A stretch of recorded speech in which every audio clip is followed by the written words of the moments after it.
1 Samuel, capítulo 18. Saul tem inveja de Davi. Depois que Davi terminou de falar com Saul, formou-se de imediato um forte laço de amizade entre ele e Jonatas, filho do rei, por causa do amor que Jonatas tinha por Davi. A partir daquele dia, Saul manteve Davi consigo e não o deixou voltar para a casa de seu pai. Jonatas assumiu um compromisso solene com Davi, pois o amava como a si mesmo. Para selar essa aliança, Jonatas tirou seu manto e o entregou a Davi, junto com sua armadura, sua espada, seu arco e seu cinturão. Davi cumpria com êxito todas as missões de que Saul o encarregava. Então Saul lhe deu uma posição de comando no exército, o que agradou tanto ao povo como aos oficiais de Saul. Quando o exército israelita regressou vitorioso, depois que Davi matou o gigante filisteu, mulheres de todas as cidades saíram ao encontro do rei Saul. Cantavam e dançavam de alegria com tamborins e símbolos. Esta era a canção: Saul matou milhares e Davi dezenas de milhares. Saul ficou indignado com essas palavras.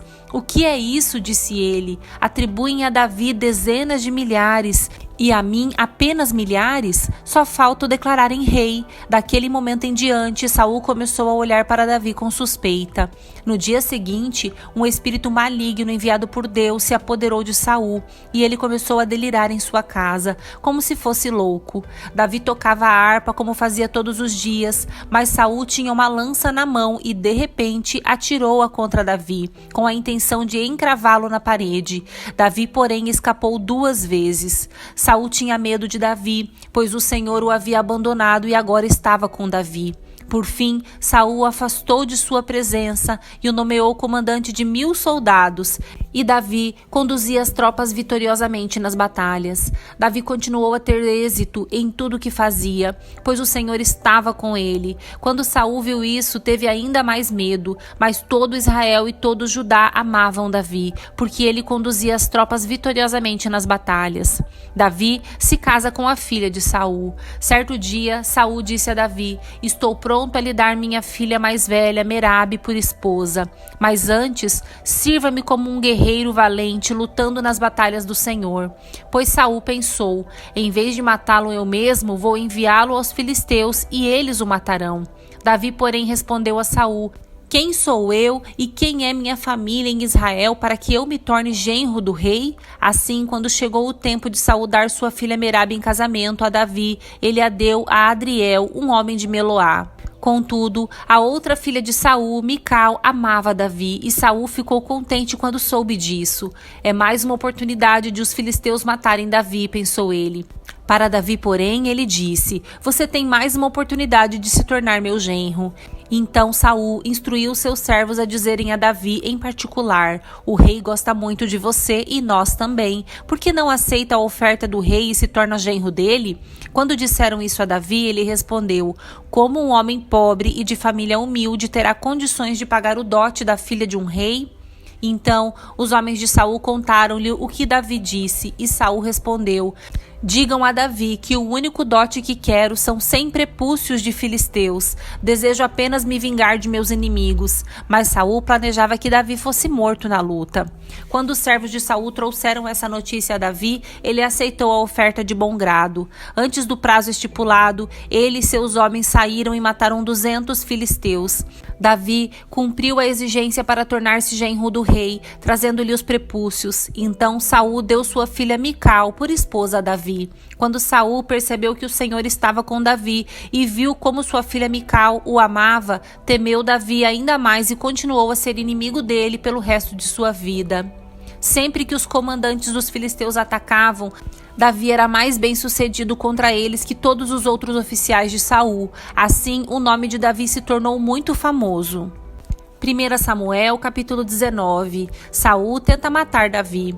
Saul instigou seus servos e seu filho Jonatas a matarem Davi, mas Jonatas, por causa de seu grande afeto por Davi, contou-lhe os planos de Saul. "Meu pai busca uma oportunidade para matá-lo." disse ele. Amanhã cedo você precisa encontrar um lugar para se esconder. Pedirei a meu pai que saia comigo até o campo e falarei com ele a seu respeito. Então lhe contarei tudo o que conseguir descobrir. Na manhã seguinte, Jonatas falou com seu pai sobre Davi e disse muitas coisas boas a respeito dele.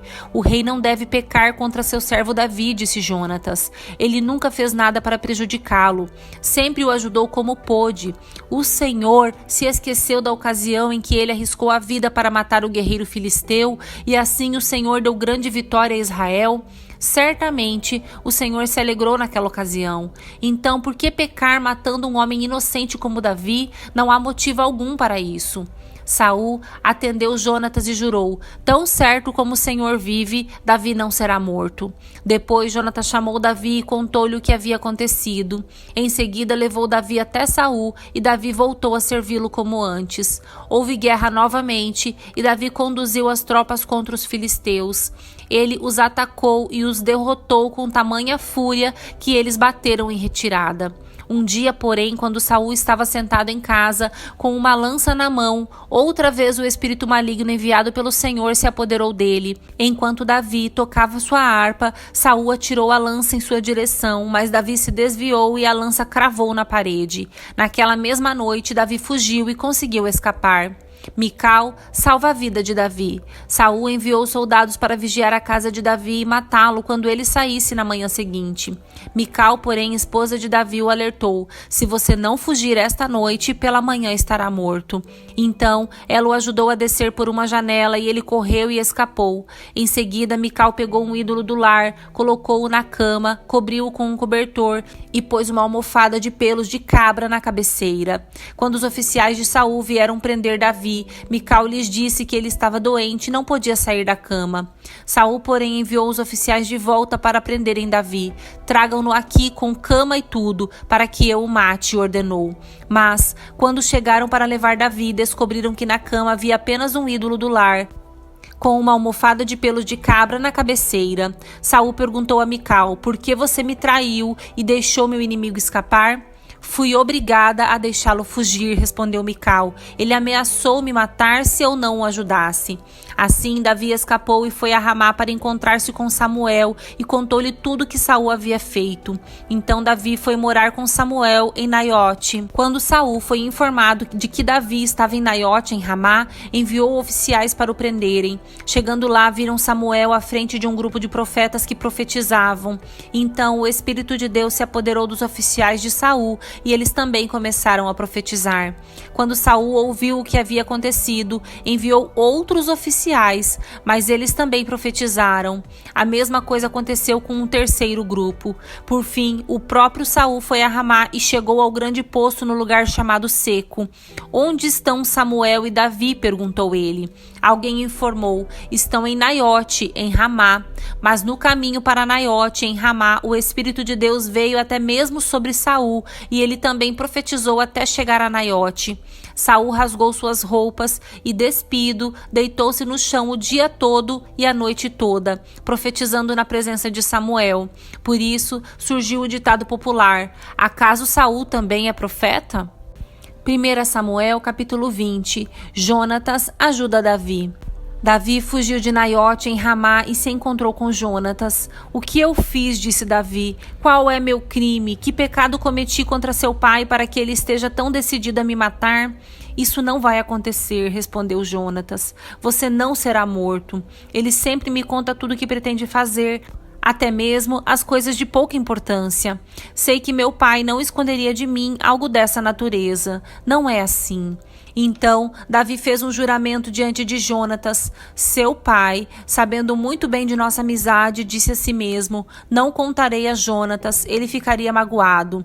Mas, tão certo como vive o Senhor e como você mesmo vive, eu estou apenas um passo da morte. Jonatas perguntou: o que posso fazer para ajudá-lo?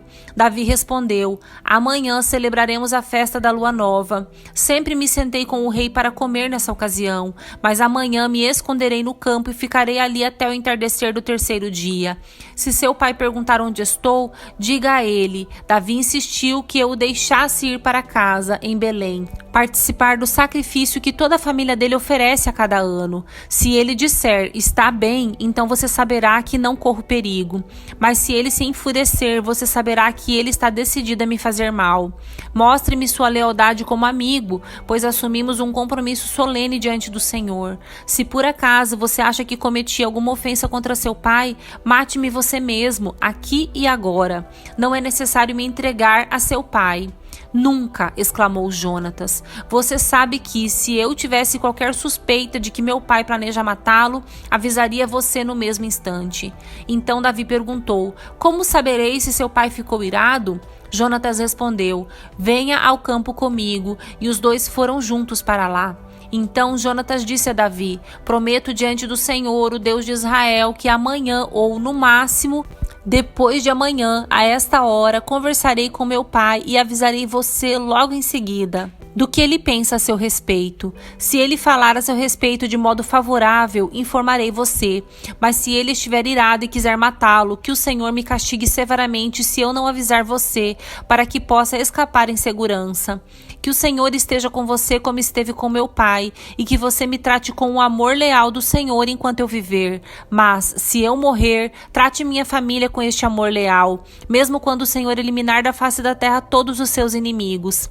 Então Jonatas assumiu um compromisso solene com Davi e sua descendência e disse: que o Senhor destrua todos os inimigos de Davi. E Jonatas fez Davi reafirmar seu juramento de amizade, pois Jonatas o amava como a si mesmo. Então Jonatas disse: amanhã celebraremos a festa da lua nova. Darão por sua falta quando virem que seu lugar à mesa está vazio. Depois de amanhã, ao entardecer, vá ao lugar onde você se escondeu antes e espere ali, junto à pedra de Ezel. Eu sairei e atirarei 3 flechas para o lado da pedra, como se atirasse num alvo. Então mandarei um ajudante trazer de volta as flechas. Se você me ouvir dizer a ele: as flechas estão deste lado, saberá tão certo como vive o Senhor que tudo está bem e que não há perigo algum. Mas se eu disser a ele: vá mais para frente, as flechas estão adiante, significará que você deve partir de imediato, pois o Senhor o manda ir embora. E que o Senhor nos ajude a preservar para sempre o forte laço de amizade que existe entre nós. Então Davi se escondeu no campo, e quando começou a festa da lua nova, o rei sentou-se para comer. Ocupou seu lugar de costume, encostado à parede, com Jonatas sentado diante dele e Abner ao seu lado. O lugar de Davi, porém, ficou vazio. Saul não disse nada sobre isso naquele dia, pois pensou: deve ter acontecido algo que deixou Davi cerimonialmente impuro. Mas, quando o lugar de Davi também ficou vazio no dia seguinte, Saul perguntou a Jonatas: por que o filho de Jessé não veio para a refeição nem ontem nem hoje? Jonatas respondeu: Davi me pediu com insistência para ir a Belém. Disse: por favor, deixe-me ir, pois nossa família oferecerá um sacrifício na cidade. Meu irmão exigiu que eu estivesse presente. Portanto, peço que me deixe ir ver meus irmãos. Por isso, ele não está aqui à mesa do rei. Saul se enfureceu com Jonatas e disse: seu traidor, filho de uma prostituta, pensa que eu não sei que você quer que ele seja rei para sua própria vergonha e de sua mãe? Enquanto esse filho de Jessé viver, você jamais será rei. Agora vá buscá-lo para que eu o mate. Por que ele deve morrer? Perguntou Jonatas a seu pai. O que ele fez? Então Saul atirou sua lança contra Jonatas com a intenção de matá-lo. Com isso, Jonatas viu que seu pai estava mesmo decidido a matar Davi. Enfurecido, Jonatas levantou-se da mesa e durante o segundo dia da festa recusou-se a comer, frustrado pelo modo como seu pai havia desonrado Davi publicamente. Na manhã seguinte, como combinado, Jonatas foi ao campo e levou consigo um ajudante para apanhar as flechas. Disse ao ajudante: Comece a correr para que eu possa encontrar as flechas quando eu as atirar. O ajudante correu e Jonatas atirou uma flecha para além dele.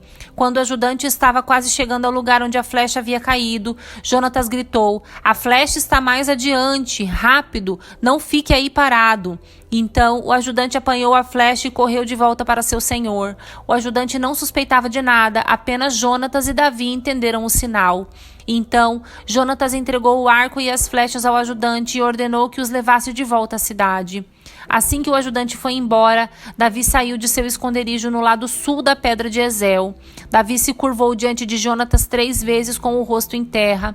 E quando se beijaram e se despediram, ambos choravam, especialmente Davi. Por fim, Jonatas disse a Davi: "Vá em paz, pois juramos lealdade um ao outro em nome do Senhor. Que o Senhor nos ajude a preservar para sempre o forte laço de amizade entre nós e entre nossos descendentes."